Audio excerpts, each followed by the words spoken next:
So traveling from the shoulder down to the foot with the internal rotation, really, since the shoulder is essentially the hand, we're talking about the hand before we're talking about the shoulder if we're talking about the foot's internal rotation, okay? A lot of people have a really hard time getting their wrists to come in, and mine are cold, my hands and my wrists and my whole body. Yeah, okay. So I have a little bit less dexterity now than I naturally would if it wasn't as cold as it is, right? If it was just a more, closer, if it was closer to my body's temperature out here, or more like room temperature, if you will, out here, right? Anyway, people have a hard time getting their wrists to come in, especially on the right side of the body, because if the foot is stuck in external rotation, you'll never get your wrist in, because again, just traveling up, you can't get your shoulder in unless you get your foot in, because we're just on Earth's gravity. And that's just how it works, okay? Mechanically, physically, meaning like physics, right? That's just how it works. The body's just a machine. It's just physical operations is all it is. Truly, that's it.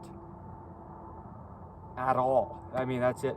So you have to get your foot in to get your hand in, but if you can't get your hand in, right, as opposed to the hand like being outside of your body's center line, if you can't really reach and have your hand have all of its motion from both sides of that neutral pinky finger straight forward, okay, or straight down or straight out from the forearm is the point.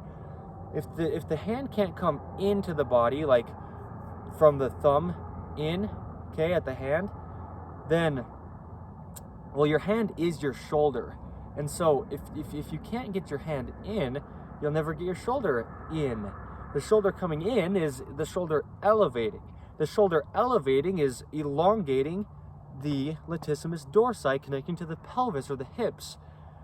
And then from there, if that latissimus dorsi muscle is chronically short, because from the hand up to the shoulder, or just the shoulder itself from shoulder seams, right? We've got videos like the importance of the same size hands, and we talk about fingernails and toenails just fully to the tips of the fingers and toes, cut relatively flat on the tip so we don't roll out of the neutral wrist or that neutral gripped arch position.